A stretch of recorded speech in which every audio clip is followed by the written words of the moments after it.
bakar habis. Itu peperangan terjadi. Ya, pengantar ini singkat para sahabat. Mantep TV sudah standby. Di like, di subscribe, di share sebanyak mungkin untuk supaya mencegah sahabat-sahabat kita di luar sana Tidak terpengaruh terhadap pemurtadan. Sekarang permasalahannya adalah ketika Paulus mengaku bertemu dengan Yesus, tanda-tanda yang Yesus sebutkan itu ada enggak? Itu dulu.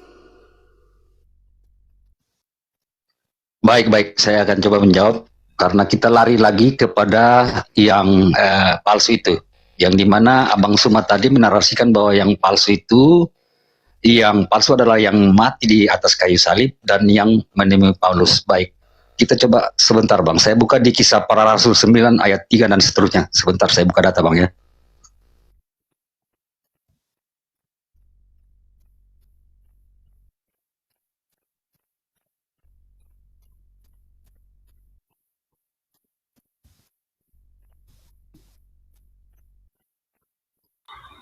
Silakan Bang Arnold. Baik, iya, sebentar Bang ya, saya bacakan sini di Kisah Para Rasul 3 dan seterusnya. Baik, baik saya akan membacakan.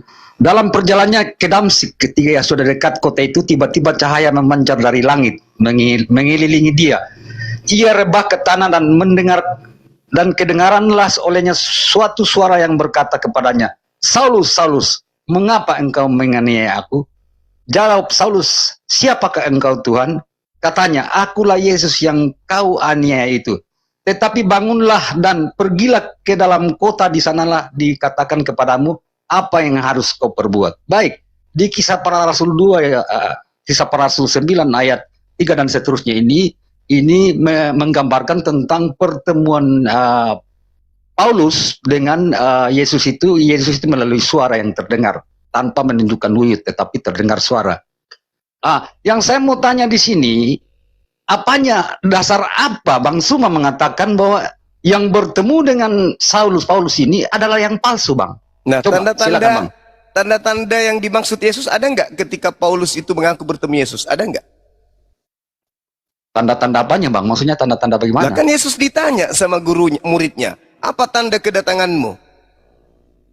Tanda kedatanganku adalah... Maksudnya bagaimana nih Bang Suma pertanyaannya? Lah kan Yesus ditanya di Matius 24 di Bukit Zaitun.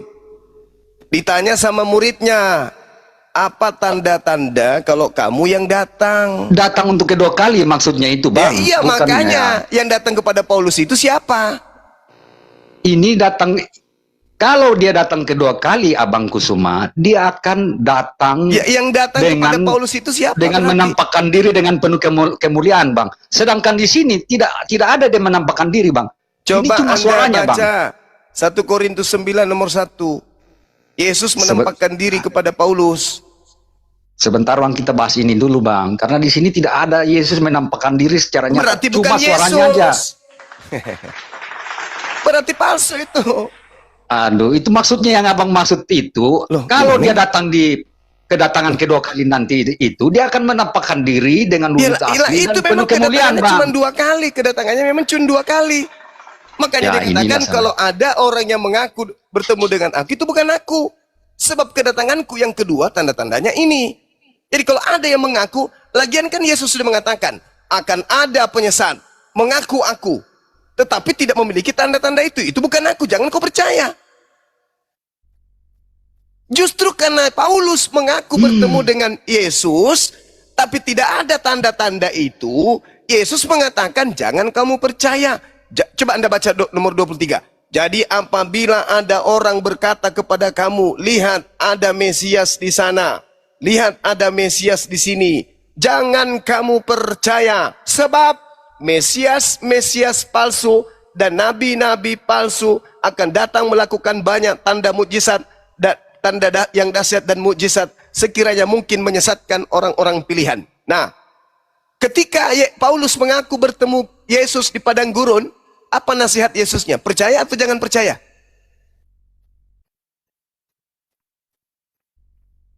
Waktu datang di padang gurun, jangan percaya. Percaya atau jangan percaya? Jangan percaya. Jangan percaya. Makanya Yahudi tidak percaya Paulus. Yang percaya kepada Paulus Romawi kan? Ada nggak Romawi, orang Romawi ketika di Bukit Zaitun, ketika Yesus menasihati orang-orang? Ada nggak orang Romawi di situ? Nggak ada. Maka yang tidak percaya kepada Paulus adalah mereka yang mendengarkan nasihat Yesus. Orang Romawi tidak mendengarkan, karena orang Romawi bukan pengikut Yesus. Maka ketika Paulus berkoar-koar kepada Roma, hei orang Romawi, ya paman, aku bertemu dengan Tuhan kita Yesus loh. Masa? Di mana? Ketika aku ke Damsik loh. Wow, apakah luar biasa? Iya, begini.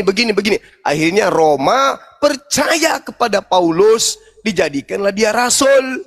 Ajarannya Katolik. Lahirlah kalian Kristen. Menyembahlah kepada saya jawab Yesus ya, itu. Bang. Saya jawab ya. Nah, ayat yang Anda bawakan tadi, Bang Suma, itu adalah kedatangan Yesus untuk kedua kali pada saat dia menghakimi kita dengan berbagai tanda yang tadi disebut. Sebentar dulu, Bang. Sedangkan di sini bukan kedatangan Yesus kedua kali. Dia tidak menampakkan tubuh kemuliaannya, Bang. Dia hanya berupa suara, Bang. Artinya dia bukan datang untuk kedua kali. Dia cuma Berarti berupa bukan suara, dia Bang. yang datang. Berarti bukan dia. Kalau Anda mengatakan itu bukan yang datang kedua, berarti itu bukan dia. Kan sudah jelas itu. Kalau ada orang yang berkata ada Mesias di sana, ada Mesias di sini, jangan kau percaya. Karena kalau aku yang datang, tanda-tanda ini akan mengikuti aku. Ada nggak tanda-tanda itu kepada Paulus ketika dia mengaku bertemu sosok Yesus? Nggak ada. Apa kata Yesus? Jangan kau percaya.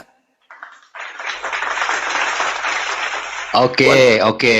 Di mana ayat yang mengatakan bahwa di bertemu dengan Paulus ini, di situ adalah tanda-tanda kedatangan, bukan tanda-tanda kedatangan dua kali, coba. Nah, jelas yang Anda bacakan tadi itu begini, Bang. Yang Anda bacakan tadi itu adalah tanda-tanda pada akhir zaman nanti, Bang. Sedangkan di sini tidak menampakkan tubuh kemuliaannya. Astagfirullahaladzim. Justru karena itu kedatangan Yesus yang asli adalah pembawa keadaan bumi berakhir. Karena yang datang kepada Paulus bukan Yesus yang asli, maka tidak berakhir. Harusnya kalau yang datang asli kepada Paulus, kiamat sudah terjadi abad pertama. Tapi karena yang datang itu palsu, ya tidak kiamat. Namanya juga palsu yang datang. Gimana sih? Ya oke lah Bang. Saya terima juga itu asumsi Anda. Nah iya. Ya. Oke Bang. Saya makanya lebih banyak belajar lagi ya. 5, sebab mereka akan menyesatkan banyak orang. Orang yang banyak yang disesatkan Yesus palsu itu disebut Kristen. Itulah dia. Oke. Dengan Abang Titan lagi. Ya oke lah. Saya akan banyak belajar lagi, Bang Suma. Silakan dengan Bang Titan. Oh, Bang Titan. Silakan saudara. Terima kasih. Ya, begini. Oke, silakan ya. Ya, selamat siang ya semuanya teman-teman ya. Jadi begini, Juma. Jadi ketika Paulus itu bukan datang Yesus, itu suara. Maka itu Yesus palsu berkata, kan? Ya, sebentar. Berarti palsu. Baca Yohanes 10 ayat 27. Sebentar, baca Yohanes 10 ayat 27. Baca dulu. Yohanes 10 ayat 27. Baca. Coba baca Yohanes 10 ayat 27. Coba. Apa Domba-dombaku mengenal suaraku. Perhatikan. Domba-dombaku mengenal suaraku. Mereka mengikuti aku. Paulus, mereka mengikuti aku. Mereka mengikuti aku. Paulus, bisa kan? Dulu. Paulus mendengar suara Yesus. Dia mengenal. Paham tidak? Nggak ada hubungannya itu, Cak Ayu. Hei. Nah, di sinilah Juma tidak ada hubungannya. Baca Yohanes 10 itu. Inilah kan? Saya hafal kalau itu. Oke, saya baca.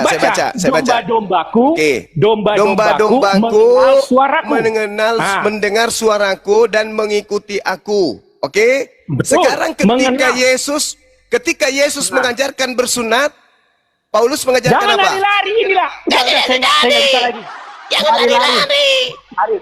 Inilah Juma ya, komal Islam. Hei, saudara, diskusi, di situ lari-lari topiknya. dengar Kita topiknya dulu Yohanes 10 nomor 27, 28, 29, 30, 31, 32, 34, endingnya di 36. Itu tidak sedang menyatakan kalau muridnya itu yang mendengarkan dia di padang gurun. Lul. Beginilah kualitas Juma ya. Kita nggak fokus ke topik. Inilah si Juma tidak. Ini berbicara mengenai tanda-tanda kedatangan, Lul. Itu tanda-tanda kedatangan, bukan berbicara mengenai mendengarkan suaraku. Sekarang, apakah betul begitu polanya? Tidak. Di Yohanes 10 itu tidak berbicara mengenai suara didengar. Kalau yang mendengarkan suaraku adalah muridku, yang tidak mendengar suaraku adalah bukan muridku. Bukan itu polanya, kucelo. Pendeta bayaran. Bang Titan, ketawa aja sama Juma mah. Percuma, capek. Mendingan ketawa sama Juma. Bukannya malah melawan, membantah narasi, malah mau ketawa. Mendingan Bang Anut aja, Bang Anut. Aduh. Lucu ini. Saudara, bantah saya dengan data yang akurat. Tanda-tanda apa yang akan mengiringi guru kalau guru datang? Tanda-tanda ini. Jadi kalau ada orang yang mengaku bertemu dengan aku, jangan kau percaya. Nah, Paulus mengaku bertemu dengan Yesus di padang gurun. Nasihat Yesus percaya atau jangan percaya? Ya, izin Bang Sumat, saya kebetulan ada keperluan ini, tetapi baik saya lebih banyak silakan. belajar lagi, saya akan naik lagi kembali membahas ini, Bang. Bang Arif, terima kasih Bang Arif sudah terima saya dengan baik. Teman-teman, terima kasih. Selamat siang, Bang. Saya ada keperluan. Iya, siap Terima Pak kasih, Arno. Bang Anut. Sering Ya, ke nanti komar saya masuk ini, lagi ya. ya. Mending seperti saudara Arnold ini. Itu gentleman. Itu baru bagus. Orang mau belajar, menggunakan akal. Pada saat ada materi keimanan, kepercayaan, keyakinan terbantahkan dengan dalil, maka jangan lebih mengedepankan keyakinan. Karena sudah dibantah oleh dalil. Maka harus mundur selangkah dua langkah untuk belajar lagi. Itu baru laki-laki namanya. Ini ngotot. Baca Yohanes 10:7. Hei, jangan kau ajarin saya. Halo, selamat siang. Siang. Ya, siang. Silakan, Hunter. Kristen ya. Saya mau nanya sama Bang Zuma. Ya. Tuan John naik, Tuan John. Tuan John. Kenapa Polisi, kalian Raja Islam Malaysia. menuhankan Muhammad? Aduh, nggak ada data. Hah? Sakit ente. Enggak. Kenapa Sakit. kalian memanggil dia Rob? Di mana umat Islam memanggil Nabi Muhammad dengan panggilan Rob? Oh, kamu menistakan agama kamu ya Al-Quran, Zuma. Di mana? Coba Wah, tunjukkan dalilnya. ini bahaya Umat Islam nih, Juma memanggil nih. Nabi Muhammad Rob. Ayo. Rob, Di mana itu? ngerti Gimana nggak definisi Rob? Kalau Enggak usah, bahasa enggak usah. Indonesia? Langsung dalil. Coba. Di mana tertulis di Al-Quran Nabi Muhammad dipanggil Rob? Di mana? Nggak, kamu pendusta Zuma. Pengikut Paulus, Kamu tidak penyembah bisa, makhluk kuburan ya tidak bisa gini. menjawab. Penyembah makhluk kuburan ya gini. Kalau saya katakan kepada saudara Saya yang bertanya, mengajarkan kemudian kenapa menyembah kalian Yesus itu menuhankan adalah Muhammad iblis, yang di itu kuburan? betul. Tapi kalau Anda menuduh kami menyembah umat Islam, apa menyembah Nabi Muhammad, dalilnya mana? Nah, inilah artinya apa yang disampaikan Al-Quran itu betul. Wa ikhwanuhum wa yumutunahum fil ghayyi tsumma la yubsirun. Orang kafir itu saudaranya setan. Dia, orang kafir ini, membantu setan di dalam setan misinya menyesatkan manusia. Kalian orang-orang kafir adalah pembantu-pembantu setan di dalam menyesatkan manusia dan mendurhakai Tuhan. Itu buktinya. Kamu datang membawa data umat Islam menyembah kepada Nabi Muhammad. Mana dalil? Nggak ada. Berarti kau sudah membantu setan untuk membuat kemudian umat Islam itu ragu terhadap keyakinannya. Karena Anda membawa data yang tak ada. Kalau saya mengatakan yang mencontoh pertama kali menyembah Yesus itu adalah penyembah matahari, penyembah api, itu betul, dalilnya ada di kitabmu. Tapi kalau Anda mengatakan Nabi Muhammad disembah, mana dalilnya? Nggak ada. Berarti Anda adalah prajurit setan yang ingin menyelamatkan, yang ingin membantu setan di dalam menyesatkan manusia. Al-Quran saya betul itu. Saudara-saudara setan adalah orang kafir. Orang kafir ini membantu setan agar manusia durhaka kepada Tuhannya. Nah, ini yang kalian lakukan. Kalau yang saya lakukan, mengajak kalian berhenti menyembah kepada ya bukan Tuhan. Kalau kalian malah mengajak kita menyembah kepada yang bukan Tuhan. Kalau saya melarang kalian. Itulah bukti. Siapa penganut kasih? Kasih itu menyelamatkan orang dari kesesatan. Kalian malah menjerumuskan manusia ke dalam kesesatan. Menuduh kami menyembah Nabi Muhammad. Dalilnya nggak ada, prakteknya nggak ada. Saya menuduh kalian menyembah kepada makhluk. Teori prakteknya ada, tapi kalian nggak berasa. Harusnya kalian bersyukur. Ada yang menyadarkan kalian menyembah kepada si palsu. Parah ini orang ini.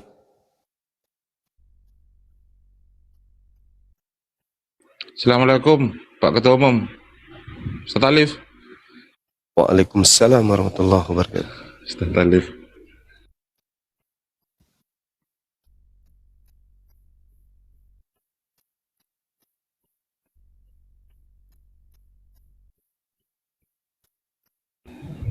Ya, disapa dulu. Ada yang baru masuk juga, Pak Romi. Assalamualaikum warahmatullahi wabarakatuh. Waalaikumsalam warahmatullahi Mau wabarakatuh. menyapa guru-guru saya, ustadz-ustadz saya, sehat-sehat selalu. Alhamdulillah bang, sehat. Terima kasih atas pengetahuan guru-guru saya, ustadz-ustadz saya. Berarti Tuhan Kristen tambah satu lagi, yaitu Yesus Kristus. Terima kasih guru-guru saya, ustadz-ustadz saya, sekali lagi sehat-sehat selalu. Amin. Assalamualaikum warahmatullahi wabarakatuh. Waalaikumsalam. Salam dari Kalimantan Barat. Wabarakatuh. Yang naik teman-teman Kristen ya. Waduh, di sini permintaan naiknya muslim semua. Ya, Moderator- teman-teman, Moderator Yang sampai muslim lalu di-load di dulu ya. ya dibantu untuk menghapus di multi teman-teman ya. ini set bahasan ini minta naik terus, kita angkat aja. Sebentar, saya siapa? Set bahasan, selamat siang. Muslim atau Kristen? Mohon maaf. Ini sudah ada ini. Pak Pendeta Perlindungan Sinaga. Selamat siang. Baru pulang gereja rupanya. Silakan Pak Perlindungan. Apa oleh-oleh dari gereja? Pak Perlindungan, dibuka mic-nya. Pak Perlin.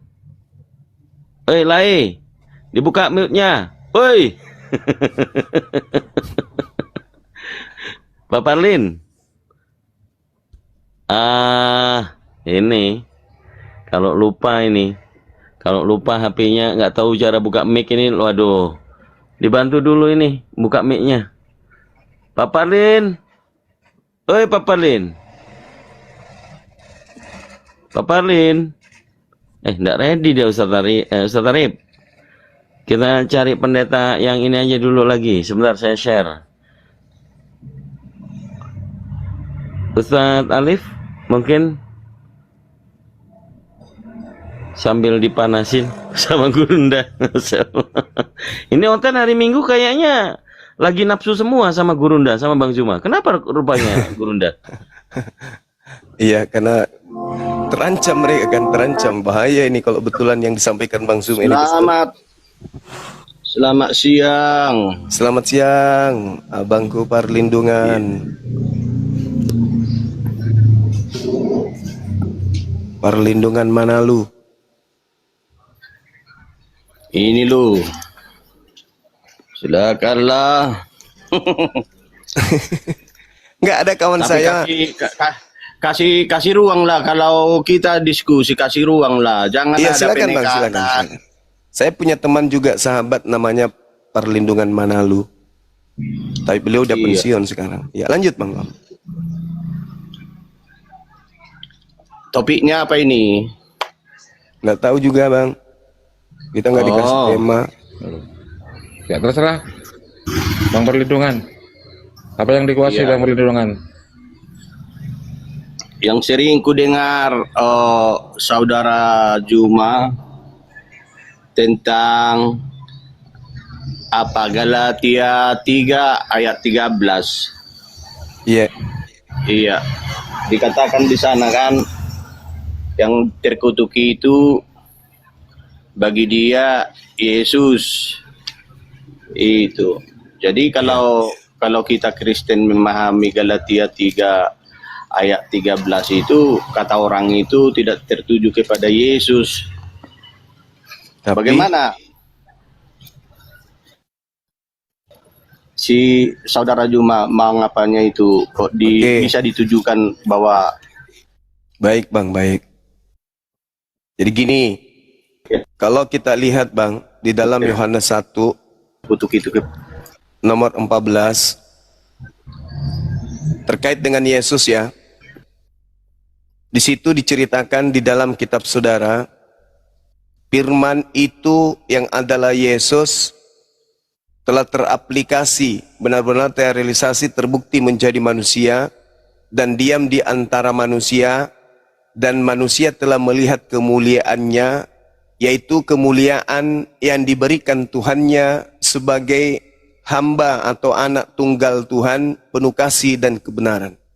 Yesus ini adalah manusia yang penuh dengan kemuliaan. Bahkan Yesus mengatakan di dalam doanya di Yohanes 17, permuliakanlah aku, kehadiratmu sebagaimana kemuliaan yang aku miliki sebelum dunia ada.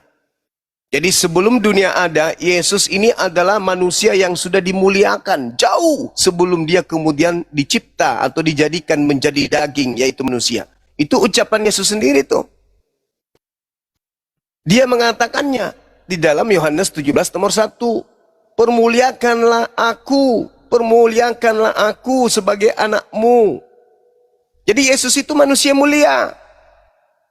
Manusia yang sangat-sangat mulia. Sebagaimana yang diajarkan dalam Al-Quranul Karim. Tapi kenapa tiba-tiba Paulus demi nafsunya yang kedatangan Kristus kepadanya, sudah kerasukan Kristus yang ditemuinya di padang gurun, mengajarkan kalau Yesus ini adalah makhluk yang dikutuk. Kristus telah menebus Kristen dari kutuk hukum Taurat dengan jalan menjadi kutuk. Jadi Kristus melalui jalan kutuk. Saudara, ada lanjutan itu, ndak diam di kutuk. Sebab dia. ada karena kita Kristen. Ya, karena Kristen. Sebab ada tertulis, terkutuklah dia yang digantung di tiang salib. Pertanyaan saya, apa dosa Yesus sampai dia dikutuk? Atau jangan-jangan ini iblis yang disalib ini? Kalau iblis yang disalib, baru dia terkutuk, itu baru betul. Tapi kalau Yesus yang disalib, itu tidak betul. Tapi kalau iblis yang disalib, baru benar. Iblis itu memang terkutuk. Ini dia, saudara. Dari ayat itu saja, saudara, udah ada yang dipotong itu. Pertama, saudara baca tadi, Kristus telah menebus kita dari kutuk, hukum Taurat dengan jalan menjadi kutuk. Karena kita itu tidak saudara pakai. Baru sebab Tadi saya katakan karena Kristen. Iya, saudara itu nggak pakai. Sebab ada tertulis, terkutuklah dia, kata saudara. Padahal di situ terkutuklah orang. Orang di situ, saudara. Bukan Yesus dia. di sana kan? Yesus di Tidak. sana kan? Kata orang. Siapa yang di situ, digantung di salib? Saudara ganti menjadi dia. Emang di situ- tulisannya begitu kok? Tidak. Loh. Orang di situ saudara ganti dengan dia. Kalau dia memang menuju kepada Yesus. Kalau orang ada sebelum Yesus disalibkan, sangat beribu-ribu orang yang disalibkan sebelum Yesus. Itu. Oh, berarti yang digantung ini bukan Yesus. Ya kalau disalib itu kan ada di kiri, ada di kanan waktu Yesus disalib. Ya, jadi yang dikutuk ini siapa, Bang? Yang dikutuk itu kan kata orang di situ. Orang terus? yang digantung pada kayu salib. Nah, sekarang Yesus orang. telah membuat ini supaya di dalam dia berkat Abraham sampai kepada bangsa-bangsa lain, sehingga oleh iman kita menerima roh yang telah dijanjikan itu. Itulah Sekarang roh pertanyaan kudus. saya, Yesus itu orang yang digantung atau sayur yang digantung? Orang kan? Nah, orang kata untuk menuju kepada Yesus, merujuk kepada Yesus, gimana kata dia ceritanya? tadi pas. Kalau kata orang nggak merujuk kepada Yesus itu, saudara, di situ. Nah, sekarang yang digantung di salib ini nebus dosa Kristen ini orang atau sayur? Nah, disitulah Orang atau bukan? manusia. Orang atau bukan? Manusia atau bukan? Kalau Yesus itu nggak pernah dikatakan orang dalam Alkitab, perjanjian, kata rasul, kata malaikat, kata Orang dengan manusia beda emang. Iya, tetapi kalau menuju kepada Yesus dalam Alkitab ini tidak ada kata orang. Manusia. Iya, manusia ada, dia berarti ada. beda antara manusia dengan orang beda. Beda. Oh, baru tahu saya. Ya udah, salah kalau begitu. Berarti saya ganti ya. Terkutuklah orang yang digantung pada kayu salib. Iya, saudara tadi kata dia saudara ganti itu. Iya. Iya, karena kalau dia itu orang, Anda ternyata picik juga dalam berpikir. Jadi gini, sekarang yang terkutuk yang digantung di salib itu siapa? Yesus atau bukan? Yesus kan di sini karena Yesus disalib. Yesus yang disalib atau bukan? Ini dulu hasilnya maksud dari ayat ini. Yang saya tanya, yang digantung di salib ini Yesus atau bukan? Saudara bertanya, saya menerangkan. Enggak, saya tanya yang disalib itu Yesus atau bukan? Tak mungkin yang menanya, yang menerangkan yang benar. Maka Jadi jawab sesuai dengan pertanyaan. Jangan kau ditanya apa, kau jawab apa. Yang saya tanya, yang disalib itu Yesus atau bukan? Yang kau tanya, yang dua yang disalib atau Yesusnya? Yang disalib, yang nebus dosa kamu itu loh. Yesus, benar. Kalau orang menebus dosa Yesus kan, nah, gitu dong. Yesus. Berarti yang dikutuk siapa? Yang tersalib. Nah, yang tersalib siapa? Kalau Kristen menuhankan yang tersalib, apakah yang di kiri dan di kanan menjadi Tuhan? Saya tidak urus dengan ketuhanan. Yang saya tanya, yang disalib ini Yesus atau bukan? Yang kau tanya, yang disalib di kiri di kanan atau Yesus? Yesus memang disalib untuk menebus, memperdamaikan. Yang disalib ini, yang disalib yang nebus dosa-dosamu curi ayam itu Yesus atau bukan? Yang ngotot-ngototan pun di sini bisa. Ya sekarang yang kutanya, yang disalib itu ngapain saya urus yang kiri kanannya? Saudara yang bertanya nggak pernah mengalah, padahal penanya yang saya tanya yang disalib ini bukan kiri kanannya, kampret. Biasanya, yang saya tanya yang disalib untuk kau itu berbuat dosa bebas, itu siapa? Biasanya penanya itu yang tidak tahu apa-apanya si penanya. Karena saya bertanya kepada asu. Iya. Karena yang bertanya itu tidak tahu apa-apa, jadi diterangkanlah kepada si asu penanya. cuman bisa menggonggong, au au au au au. Sudah jelas yang saya tanya itu yang disalib untuk dosa kau mencuri ayam. Ngapain saya tanya kiri kanan itu? Sementara Paulusnya memfitnah Yesus telah mati terkutuk, kampret. Kena kau kan? Dengar dulu saudara. Saya nggak mau dengar. Jadi, Kau bahlul, kalau ngapain yang saya dengarkan bertanya anjing itu menggonggong? Biasanya orang yang tidak tahu itu makanya dikasih tahu kalau bagi orang yang bertanya. Jadi sekarang kalau kita tanya yang sama menerangkan. Sekarang saya tanya, apa dosa yang dilakukan Yesus sampai dia harus dikutuk? Jawab. Iya. Kita baca dalam kitab Yohanes, karena dia bukan menghakimi dunia tetapi mau menyelamatkannya, maka Bapa mengutus dia datang ke dunia ini sebagai jalan memperdamaikan manusia, tidak lagi dihukum. Udah kau ke gereja sana, kau ke gereja. Kau ke gereja sana, ke gereja. Ambil alu bekas cobek lombok, masukkan ke anusmu. Kau ke gereja sana. Apain kau berkhotbah ajaran paganmu di sini? Kau ditanya yang kiri atau kanan? Bahlul. Apa ini yang saya tanya kiri kanan? Sudah jelas-jelas Kristus telah menebus Kristen dari kutu hukum Taurat. Yang mana kiri apa kanan? Coba kau di sini ku remas mulutmu. Untung kau jauh.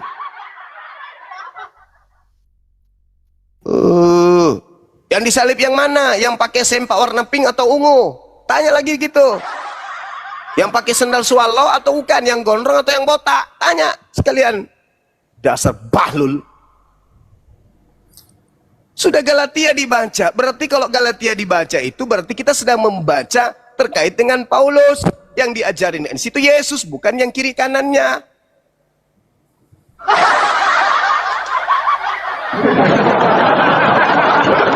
Ada saja caranya orang-orang Kristen ini. Diajari memang bagaimana caranya supaya lilit lidah aja terus. Kerjaan cuma menyesatkan. Kristus yang ditanya. Syukuran Bang Hendra. Bang Hendra. Yang ditanya ini adalah Kristus. Emang yang kiri kanannya juga Kristus? Bang, nanya hadis Nabi pakai baju Aisyah dong. Di kitab mana itu? Di kitab mana? Coba kau bacakan kitab gundulnya dulu, supaya kita tahu itu sahih atau tidak. Kitab gundul kau bacakan sini. Ingin saya tahu, kelasmu udah nyampe ke hadisnya. Ku sedang haid. Umat terjemahan ini penyembah makhluk kuburan. Entah apa-apanya dibawanya. Ayo Sahih Bukhari, Muslim, Nabi Muhammad. Bacakan original teksnya. Saya nggak ngerti, saya nggak paham. Original teks kau bacakan, biar saya tahu asbabul urutnya kayak mana, siapa isnadnya di situ. Ayo bacakan. Nabi pernah berbaring. Bahasa aslinya kau baca, kuclu pemakan babi. Aduh, kalau bahasa asli udah, kau turun sana, kau sana coli sana sama pendetamu sana. Bahas-bahas hadis sok paten, Bible aja nggak paham hadis bawanya, kampret. Kau loloskan dulu dirimu, loloskan dirimu dulu dari Bible, baru kau pindah di hadis. Hadis dibahas, orang sekolah puluhan tahun belum tentu bisa. Dia cuma modal babi di mulut, ngunyah asu pagi tadi, bahas hadis. Perbaiki dulu itu pemahamanmu terhadap Biblemu tuh, baru kau bahas hadis. Hadis itu kaidahnya berat. Orang yang sehat berakal baru bisa masuk ke situ. Kalian ditanya siapa yang disalib, malah balik nanya kiri apa kanan. Dasar. Gak dihargai ya. Tidak ada penghargaan bagi orang yang tidak menghargai ilmu. Kalau Anda berdiskusi itu cakupannya ilmu, bukan blow on.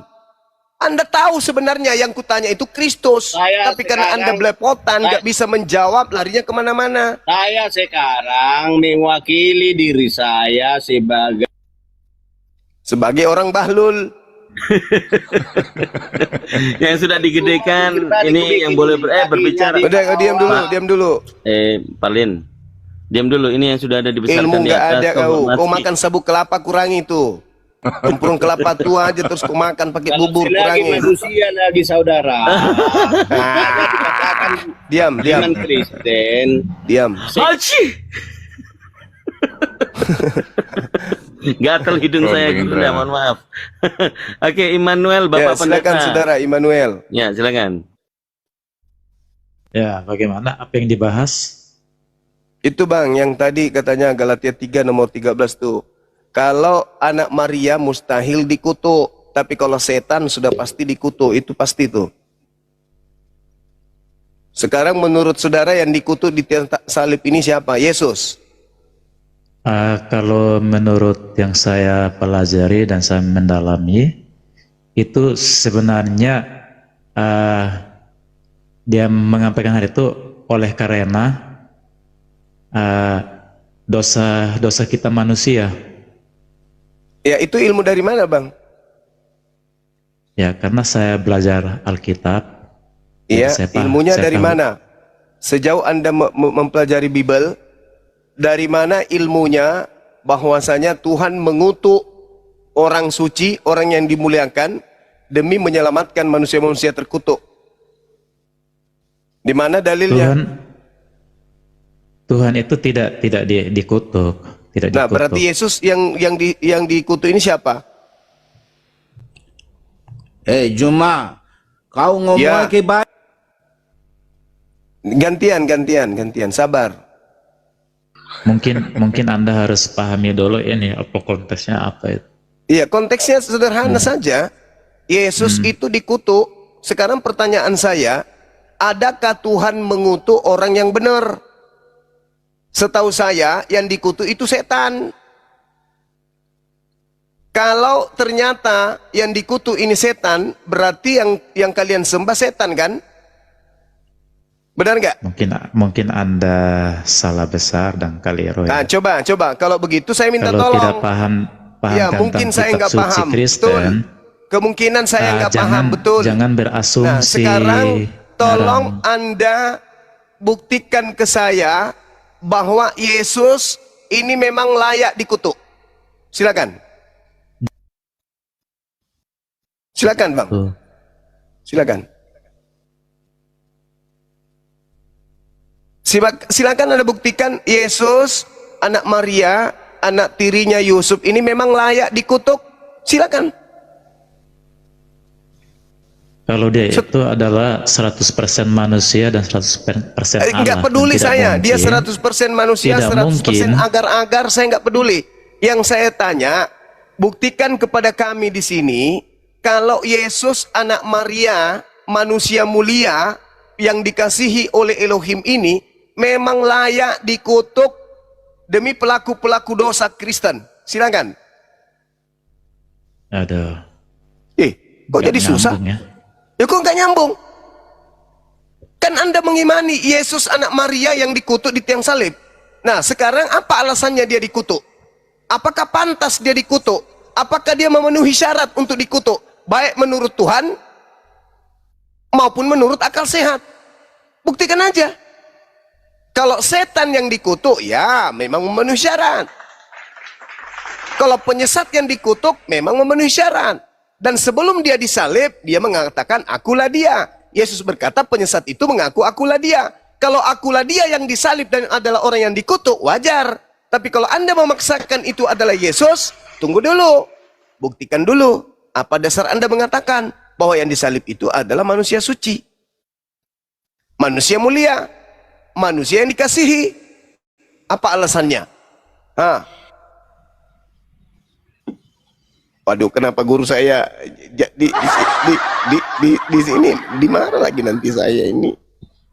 Assalamualaikum. Assalamualaikum, Prof. Sanihu. Gurunda. Saya cuman bercanda tadi, guru. Nggak marah-marah, cuman bercanda aja pun. Oh, Pak Lamsel ini. Beliau guru saya. Oh. Profesor Sanihu Profesor Munir. Nih beliau kita pelajari. Beliau adalah pakar teologi, ya, sepuhnya Iksemoko Ginta aja muridnya. Beliau bersama dengan pendiri FMA Tauhid Ayah Sophia. Beliau yang pertama dari Islam yang sampai ke Filipina berdebat dengan Oten. Beliau guru saya. Sehat, Gurunda? Alhamdulillah sehat. Masya Allah. Saya lagi di Manila. Ada urusan keluar. Saya teringat Ya. siapa itu yang menuntut Bang Zuma untuk debat di Manila. RK, roh kejahatan, roh kegelapan. Iya, Gurunda. Dalam rangka apa, Guru? Oh, saya jalan-jalan saja. Allahu Akbar, Masya Allah. Iya betul, beliau adalah guru kita, Sanihu Munir. Doakan beliau sehat panjang umur, Masya Allah. Saya mengurus kerjasama antar perguruan tinggi. Allahu Akbar. Kiranya ini, Gurunda, sukses. Insya Allah. Amin. Apa yang dibahas lagi nih? Tadi ada materi terkait dengan Yesus palsu, Gurunda. Mesias palsu.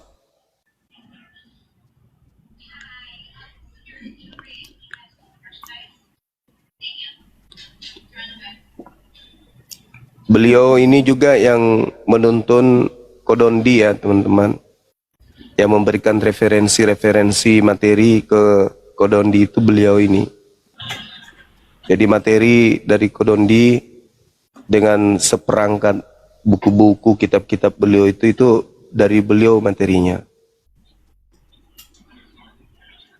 Jadi susah Kodondi itu digoyangkan oleh apologet Kristen karena beliau sudah mendapatkan referensi yang kuat dari beliau.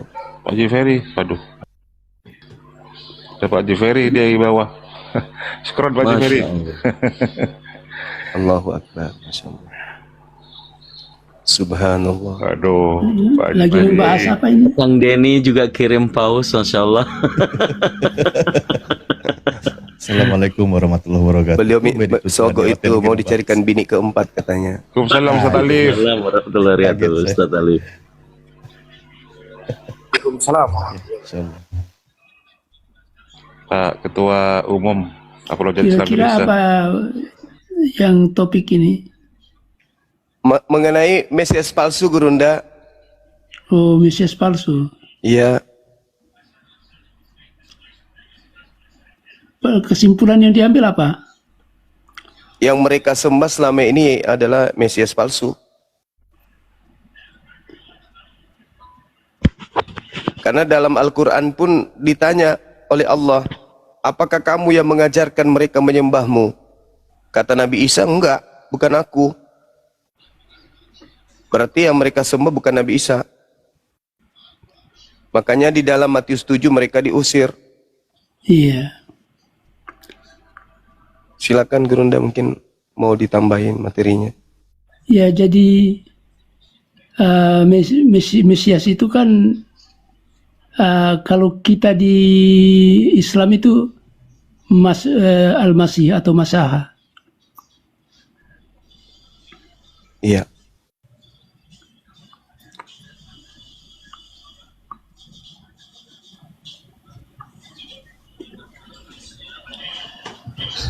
Sayang bukunya saya di Manila, jadi kalau andai kata saya di Kendari, saya satu meja itu buku, satu lemari, dua lemari. Iya, betul. Bang Zuma, Gurunda, Jadi kok jadi Mesias saya yang terharu atau- ini. Mesias Gurunda. atau Kristus, Beliau memang ini terkadang ini data-data beliau itu di memori berserak karena ilmunya kan. Iya. Kadang beliau lupa, kadang beliau masih ingat. Banyak di YouTube materi-materi beliau, diskusi beliau ini. Saya banyak materi dari beliau juga. Masya Allah, betul. Saya juga ada download e-book yang dikompilasi oleh Pak Dinono. Di situ salah satu karyanya beliau sudah saya baca semua, Gurunda.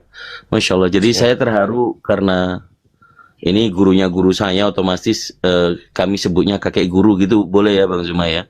Iya, betul. Hanya saja pada saat masa jaya beliau belum ada sosmed kayak begini. Dia bayangkan sampai ke Manila berdebat hanya untuk berdebat saja. Masya Allah. Dan meskipun beliau sepuh, beliau ini nggak sungkan-sungkan membantu para mu'alaf kalau membutuhkan hal yang sangat yang dibutuhkan mereka, teman-teman mu'alaf. Kadang beliau ikut nyumbang juga. ya saya benar-benar masih punya tanggung jawab untuk kalau yang mau bertanya atau apa. Jadi saya berikan untuk sekarang ini, saya berikan tentang Mesias. Ya. Mesias anak Allah. Itu menurut E.P. Sanders dalam bukunya Historical Figure of Jesus. Menurut E.P. Sanders, mempercayai Mesias sebagai anak Allah adalah kafir. Tolong dicatat. E.P. Sanders, Historical Figure of Jesus di halaman 270. Mempercayai Mesias sebagai anak Allah adalah kafir. Kemudian Allahu Akbar. Mesias anak Daud, pengikut-pengikut Yesus dan Yesus sendiri tidak pernah menganggap dirinya sebagai Mesias anak Daud. Itu menurut Frederickson dalam bukunya Jesus of Nazareth halaman 257. Kemudian lagi, Mesias jadi Tuhan. Gentiles atau para penyembah berhala merubah Mesias Yesus jadi Tuhan oleh A.N. Wilson dalam Jesus Alive halaman 19. Kemudian menurut Beigen, menurut Yesus Mesias adalah Tuhan atau anak Tuhan menurut Yesus ini ya, bahwa Mesias anak Tuhan atau Tuhan adalah kafir. Menurut Michael Baigen dalam bukunya The Messianic Legacy halaman 26. Kemudian Mesias sebagai nabi dalam naskah Lot Mati yang diurapi atau dilantik imam atau raja atau nabi oleh Elegard halaman 100. Mesias akan mengajarkan Taurat. Itu Mesias akan mengajarkan Taurat. Jadi kalau tidak mengajarkan Taurat itu Mesias palsu. Fredrickson dalam bukunya Jesus of Nazareth halaman 123. Di dalam perjanjian lama, Mesias adalah nabi, imam atau raja. Menurut E.P. Sanders dalam bukunya Historical Figure of Jesus di halaman 240. Raja yang akan mengusir penjajah Romawi. Jadi Mesias itu adalah raja yang akan mengusir penjajah Romawi. Nah itulah pekerjaan Yesus itu. Rosenberg. Kemudian Mesias itu adalah panglima perang dan penguasa yang bijak. Oleh Rosenberg dalam bukunya halaman 65. Dalam Edward Gibbon dalam The Decline and Fall of the Roman Empire halaman 265, Mesias adalah raja dan panglima perang. Jadi bukan menyerahkan dirinya untuk dipaku di apa segala macam itu cerita bohong itu. Mesias haruslah menjadi panglima perang dan penguasa yang bijak. Sehingga ketika Yesus tidak memperlihatkan ini, mereka itulah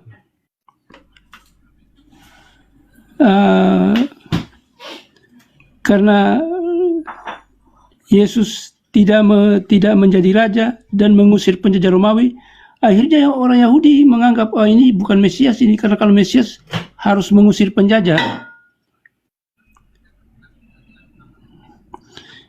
Oleh Rosenberg halaman 64. Panglima perang dan penguasa yang bijak. Raja dan panglima perang oleh Edward Gibbon. Ini Rosenberg, Edward Gibbon, jadi banyak. Jadi inilah Mesias itu raja dan panglima perang. Jadi kalau misalnya dia ada yang mati untuk menebus dosa manusia, itu Mesias ada yang diadakan itu.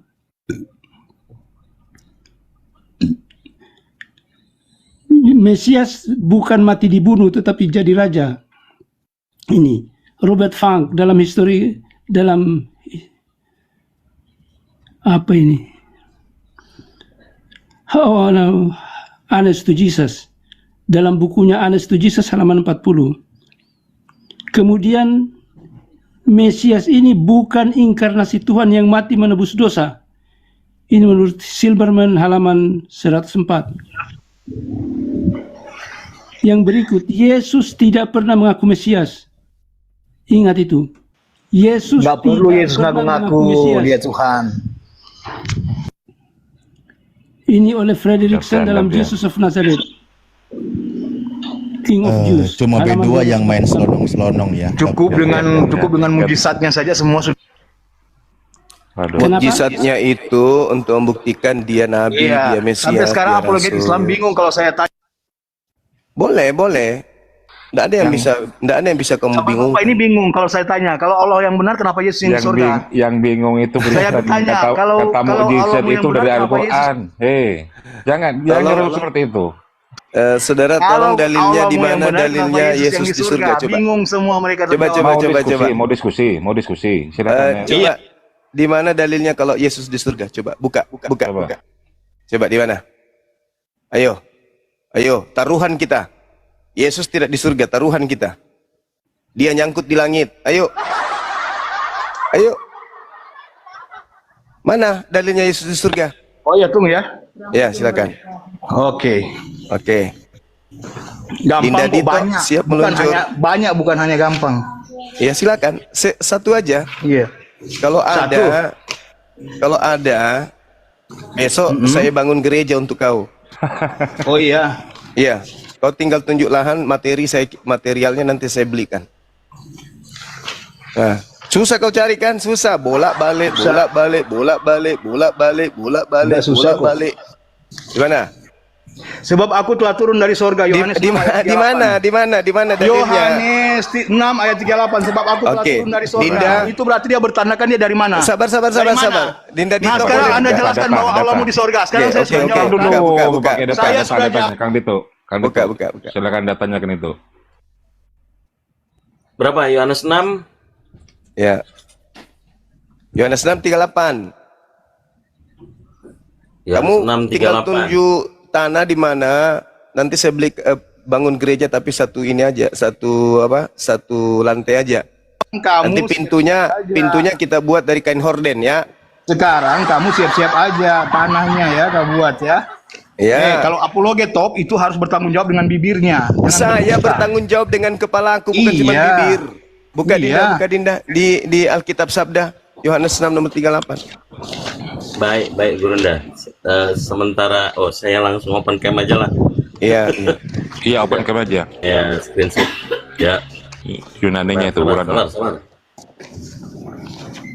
Tuh, di ini. Bisa lanjut? Sedikit Gurunda, sedikit kita ternak dulu ini teman kita. Oh, iya. Ya, sekarang siap-siap aja lo, pegang janjimu. Iya. Yohanes 6 ayat 38. Bersabda. Ya, sabar. Ya. Yohanes 6 38.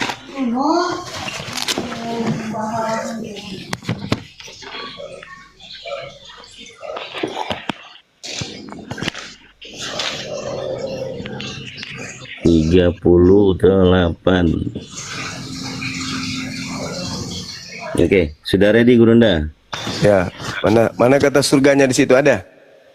Oh, dodol lu buka apa itu dia? Ini pakai Alkitab. Kami nggak pakai itu, pakai Alkitab. Di sini surga. Ini surga. Pakai Alkitab.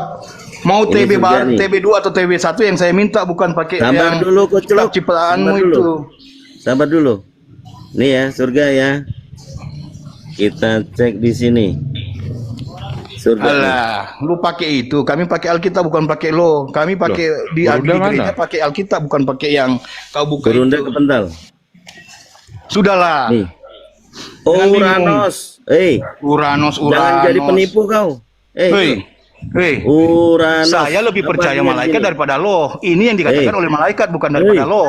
Hah? Yohanes 6 ayat 38 itu dikatakan oleh Yohanes, oleh malaikat kepada Yohanes, bukan kepada Bentangan daripada lo. langit yang Hah? berkuba dengan semua hal yang terlihat di dalamnya. Penipu Hah? kau. Di mana? Nipu. kau. Penipu kau. Ini Alkitab kami yang kami Penipu kau. pakai, bukan pakai yang seperti itu. Hah? Ini original teksnya nih. Alkitab Sabda, lo pikir itu kami punya kami itu, nah? Hah? Ini Uranus. Itu buatan kalian itu, Uranus. Ini original Pakai teksnya. Alkitab kami, bukan Ini original bahasanya teksnya. bahasa Yunani, bahasa Lo pikir anjing. ini, lo pikir ini Quran yang Jadi teman-teman, terjemahan LAI ini memaksakan kehendak ya. Ini dapat kita lihat.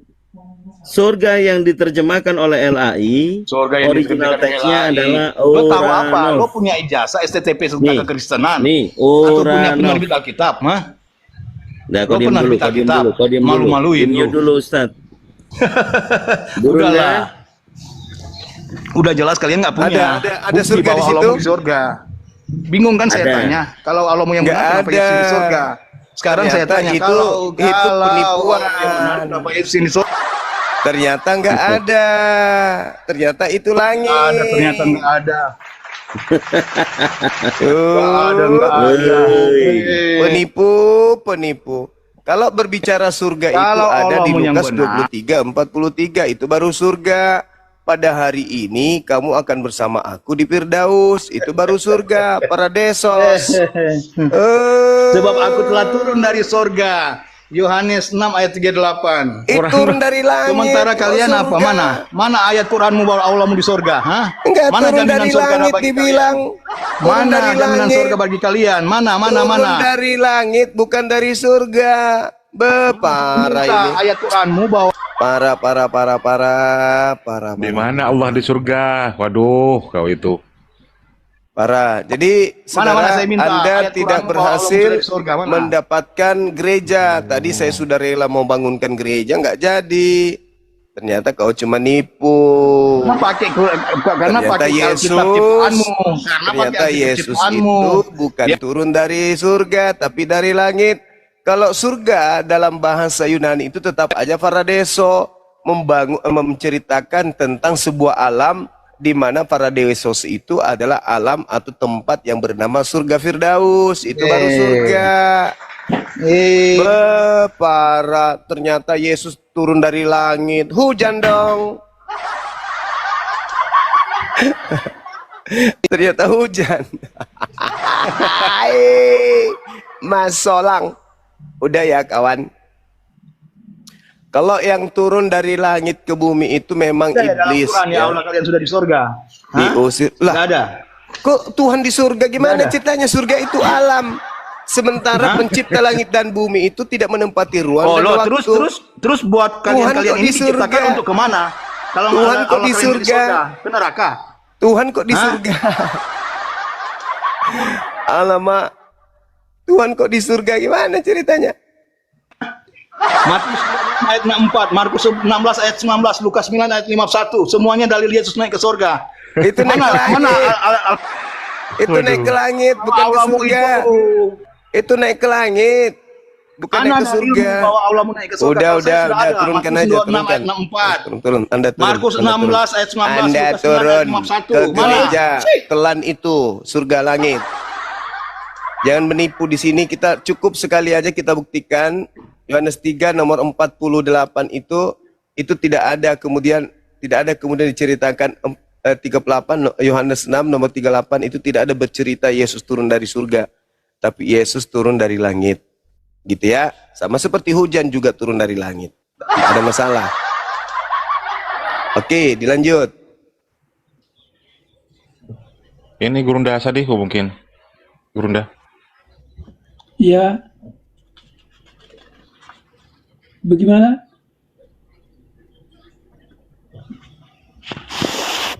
Iya, kenapa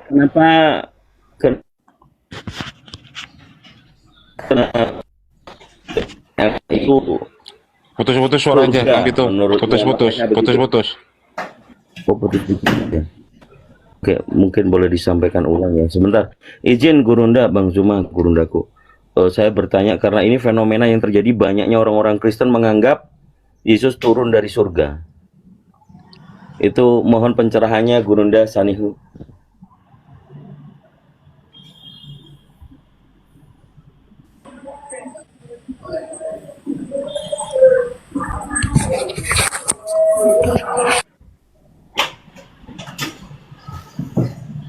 Ya, nanti izin Prof, kalau ada oten-oten yang main seruduk, kayak B2 nggak paham etika, biar kami di bawah yang menanggapi ya.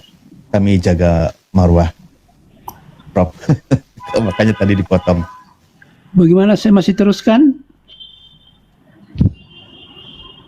Ya, silakan Gurunda. Ya.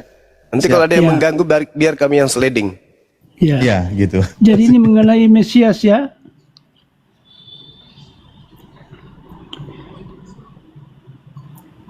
Jadi seperti tadi Mesias anak Allah itu adalah kafir.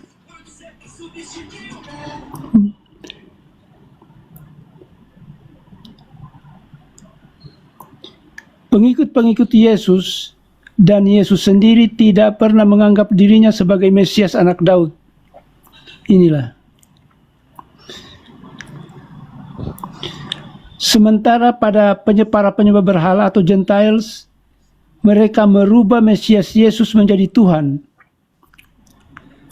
Jadi itulah bagaimana Yesus menjadi Tuhan, ya karena para penyembah berhala merubahnya menjadi Mesias. Padahal Mesias itu harus tampil dalam kemenangan.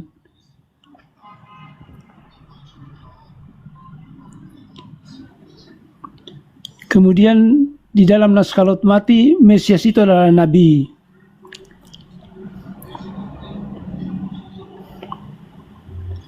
Mesias yang ditunggu-tunggu keturunan Daud, raja yang akan mengusir penjajah Romawi. Nah, sementara dia disalib oleh Romawi, makanya ya berarti Yesus itu bukan Mesias yang versi Kristen.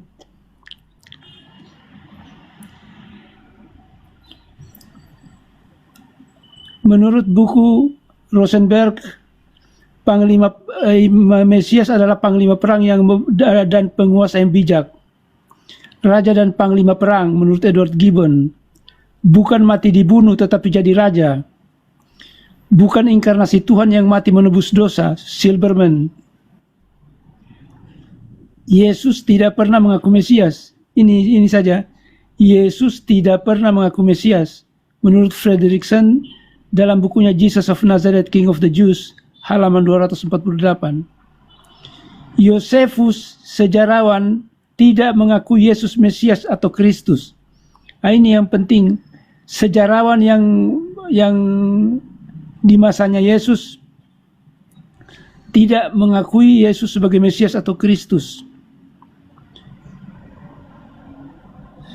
Nah, menurut Tillich dalam History of Christian Thought halaman 14, Yesus tidak cocok jadi Mesias karena tidak sesuai dengan penampilannya. Yahudi di abad pertama menantikan Mesias yang akan membebaskan mereka dari kejaman penjajah Romawi. Sementara Yesus tidak menampilkan figur seperti itu sehingga menimbulkan kekecewaan. Mesias yang mati dan bangkit kembali. Yahudi tidak mengenal Mesias yang mati dan bangkit kembali. Menurut Frederickson, para penginjil melukiskan Yesus mati untuk umat Kristen. Ini, jadi itu adalah cerita bohong yang mengatakan bahwa Yesus mati untuk umat Kristen. Karena seperti kita tahu, Yesus mengatakan bahwa saya ini datang untuk domba-domba yang sesat dari umat Israel. Jadi bahwa Yesus mati untuk umat Kristen itu ya cerita hayalan itu.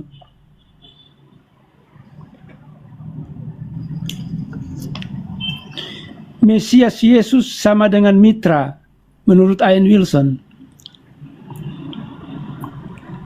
Mesias Yesus, Yesus yang Mesias itu adalah ciptaan Paulus dalam buku Jesus Alive oleh Ian Wilson di halaman 20.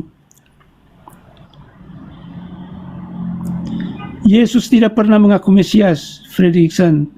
Andai kata Yesus mengaku Mesias, sudah lama dihabisi sebelum ke Yerusalem. Andai kata Yesus mengaku Mesias, sudah lama dihabisi sebelum ke Yerusalem. Menurut Frederickson dalam bukunya Jesus of Nazareth, halaman 217. Pilatus menangkap dan menyalib Yesus karena orang menyebutnya sebagai raja yang mengancam penjajah. Nah, kenapa Yesus disalib? Karena Pilatus menangkap dan menyalib Yesus karena orang menyebutnya sebagai raja yang mengancam penjajah. Makanya ketika Yesus disalib, itu di atas kepalanya ditulis Jesus Nazareth, King of the Jews. Makanya Yesus tidak mengenal Mesias yang disalib, Frederickson. Paulus tidak butuh sejarah dan ajaran Yesus. Nah ini, dia keluar dari rambu-rambu sejarah dan ajaran Yesus. Paul was not interested in historical Jesus. Paulus tidak tertarik kepada sejarah Yesus. So to make the long story short, Oleh sebab itu, untuk membuat ceritanya singkat, we have a man whose self-professed life purpose is to preach Jesus the Christ, who never met Jesus. Oleh sebab itu, untuk menyederhanakan ceritanya, we have a man whose self-professed life purpose is to preach Jesus of Christ, Jesus the Christ. Membuat ceritanya, maka ada orang yang mengaku life purpose dalam masa hidupnya